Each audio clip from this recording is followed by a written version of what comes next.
नमस्ते दोस्तों, मैं हूँ Rupali Jain. Welcome to my channel success path with Rupali Jain.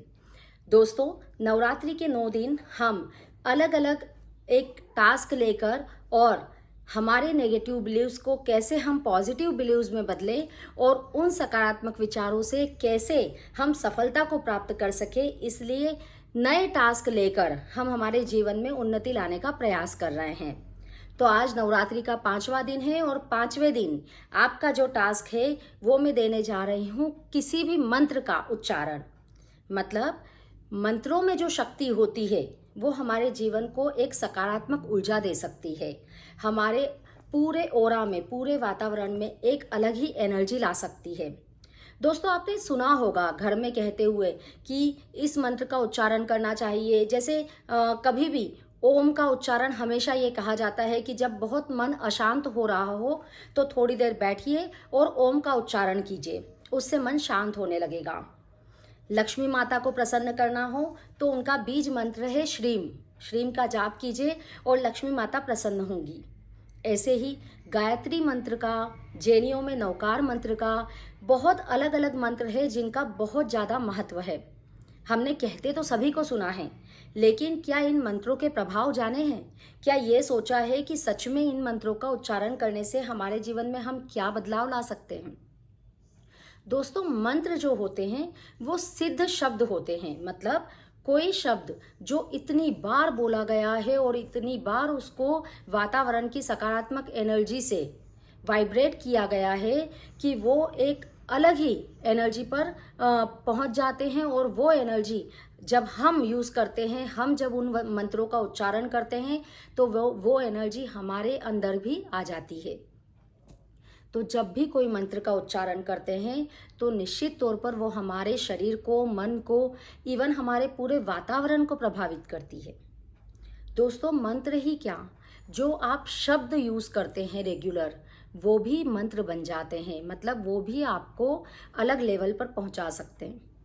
आपने कई बार सुना होगा कहते हुए कि दिन में एक बार सरस्वती माता हमारे जुबान पर बैठती है, और कई बार ऐसा होता है कि हम जो बोलते हैं वो सिद्ध हो जाता है, सही हो जाता है। ऐसा कैसे हो जाता है? एक्चुअली हम उसको इतनी बार सोच चुके होते हैं कि वो धीरे धीरे धीरे धीरे करके चीज़ें वैसी होने लग जाती है। जैसे कोई व्यक्ति है जिसके मन में ये बिलीव है कि मैं तो ये कर ही नहीं सकता, वो अपने मन में इतनी बार ये बात बोल देता है कि उससे फिर वो काम होने लायक भी होता है तो नहीं हो सकता है।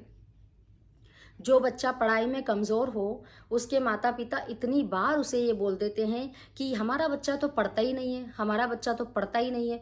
और अगर उसके मन में पढ़ने का भाव भी आ रहा होगा तो आपके शब्दों ने ऐसा वातावरण क्रिएट कर दिया है कि वो बच्चा पढ़ेगा ही नहीं। मतलब शब्द, एक एक शब्द बहुत चुनकर हमें बोलना चाहिए, और इवन शब्दों का जो विचार चलते हैं हमारे मन में वो भी बहुत ध्यान से चलना चाहिए, क्योंकि नकारात्मक विचार नकारात्मक परिस्थितियां उत्पन्न कर देते हैं। तो आज मैं आपको यही बताने के लिए आई हूँ कि अपने शब्दों का उच्चारण जो है, अपने शब्दों का चयन जो है वो बहुत ध्यान से करें। एक और चीज़ हम लोग करते हैं, जो हमें नहीं चाहिए उसके बारे में बात करते हैं बजाय कि जो हमें चाहिए। जैसे मैं लेट नहीं होना चाहिए। मतलब मैं कहीं पहुंचने वाली हूं और मेरे दिमाग में अगर ये चल रहा, अरे मैं लेट ना हो जाऊं, लेट ना हो जाऊं, लेट ना हो जाऊं, तो डेफिनेटली मैं लेट होंगी, क्योंकि यूनिवर्स को नहीं शब्द सुनाई नहीं देता है।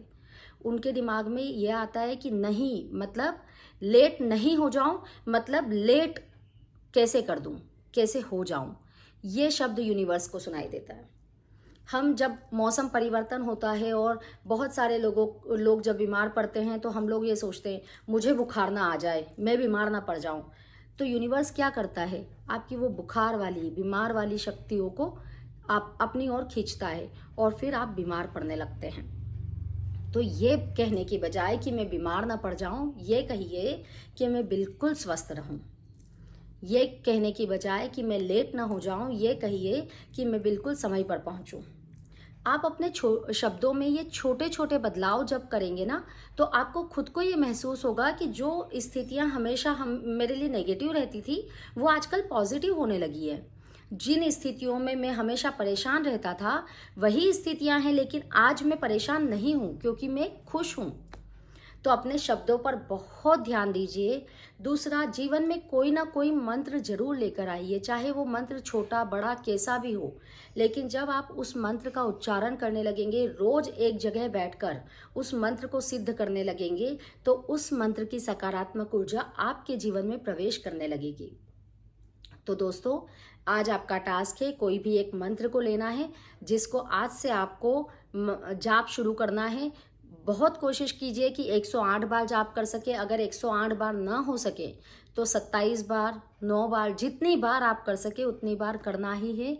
आप देखिएगा कि मंत्र आपके जीवन में चमत्कारिक बदलाव लाना शुरू कर देंगे। साथ ही अपने शब्दों पर ध्यान दीजिए और शब्दों का चयन बहुत सोच समझ कर कीजिए। कैसा लगा आपको वीडियो जरूर बताइएगा। अगले टास्क के लिए कल फिर से मिलेंगे। Thank you.